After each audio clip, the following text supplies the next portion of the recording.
जिसे तुम अपना समझकर मग्न हो रहे हो। बस यही प्रसन्नता तुम्हारे दुखों का कारण है। एक व्यापारी अपना व्यापार करने के लिए एक शहर से दूसरे शहर में जाता है। बीच रास्ते में रेगिस्तान का कुछ इलाका आता है। वो व्यापारी एक नकारात्मक सोच वाला था। वो हर बार शिकायत ही करता रहता था कि मेरे पास ये नहीं है और मेरे पास वो नहीं है। एक दिन जब वो रेगिस्तान से गुजर रहा था, तभी उसकी पानी की बोतल खाली हो जाती है और उसे बहुत प्यास लगती है।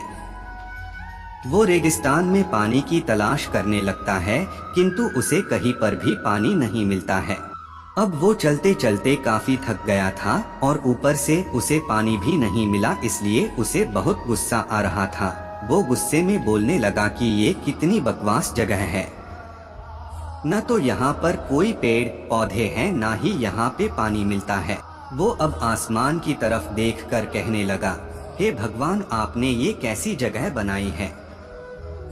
अगर मेरे पास पर्याप्त पानी और संसाधन होते तो मैं इस जगह को काफी अच्छा बना देता और बहुत सारे पेड़ भी यहाँ पर लगा देता।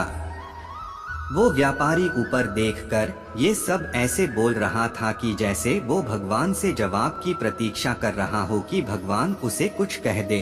जैसे ही उसने नीचे देखा, वैसे ही चमत्कार ये हुआ कि उसको अपनी आंखों के सामने एक कुआं दिखाई दिया।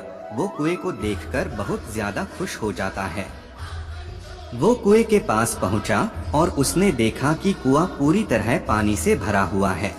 ये व्यापारी नकारात्मक सोच वाला था, इसलिए उसने फिर से ऊपर आसमान में देखकर भगवान को शिकायत करना शुरू कर दिया कि है भगवान, आपने मुझे पानी से भरा हुआ कुआं तो दे दिया, किंतु पानी में कैसे निकालूंगा। जैसे ही उसने नीचे देखा, वैसे ही फिर से चमत्कार हुआ और उसे कुएं के पास रस्सी और बाल्टी दिखाई दी। पर ये इंसान तो फिर से ऊपर देखकर भगवान से शिकायत करने लगा कि है भगवान, अब आप ही बताइए मुझे कि मैं इस पानी को ले जाऊंगा कैसे। तभी उसे ऐसा एहसास होता है कि उसके पीछे कोई खड़ा है। वो पीछे मुड़कर देखता है तो उसे एक ऊंट खड़ा हुआ दिखाई देता है। अब वो घबरा जाता है और वो सोचने लगता है कि मैंने तो बातों बातों में भगवान से कह दिया, किंतु अब मुझे सच में यहाँ पर हरियाली भी करनी पड़ेगी और पेड़ भी लगाने पड़ेंगे। इस व्यापारी को पानी मिल गया। पानी को निकालने के लिए बाल्टी और रस्सी भी मिल गई और पानी को ले जाने के लिए ऊंट भी मिल गया। अब वो सोचने लगा कि मैंने ये बातों बातों में क्या बोल दिया, ये तो बहुत बड़ी गड़बड़ हो गई। अब वो वहाँ से तेजी से भागने लगा। वो वहाँ से भागकर अपनी जिम्मेदारियों से बच रहा था। तभी एक कागज उड़ते हुए उसके पास आता है और जब वो उस कागज को पकड़कर देखता है तो उस पर लिखा हुआ था कि मैंने तुम्हें पानी दिया, साथ ही साथ रस्सी और बाल्टी भी दी, पानी को ले जाने के लिए साधन भी दिया, तो फिर क्यों तुम बचकर भाग रहे हो।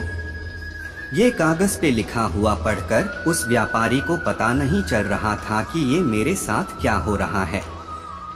वो वहाँ से भागता हुआ रेगिस्तान को पार कर देता है, पर वहाँ पर उसने हरियाली नहीं बनाई।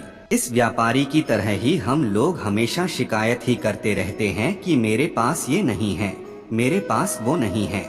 जब हमें सब कुछ मिल जाता है तब भी हम कुछ नहीं करते हैं। जिसे सच में कुछ करना ही होता है वो शिकायत नहीं करते हैं। हम अपनी असफलता का दोष दूसरे लोगों को देते हैं। हम अपने आप की भी जिम्मेदारी नहीं लेते हैं और हर बार शिकायत ही करते रहते हैं। अगर आपको सच में सफल होना है तो फिर सबसे पहले आपको आप जो भी कर रहे हैं उसकी 100% जिम्मेदारी लेनी पड़ेगी, क्योंकि सफल हमें होना है तो फिर जिम्मेदारियां भी हमें ही लेनी पड़ेगी।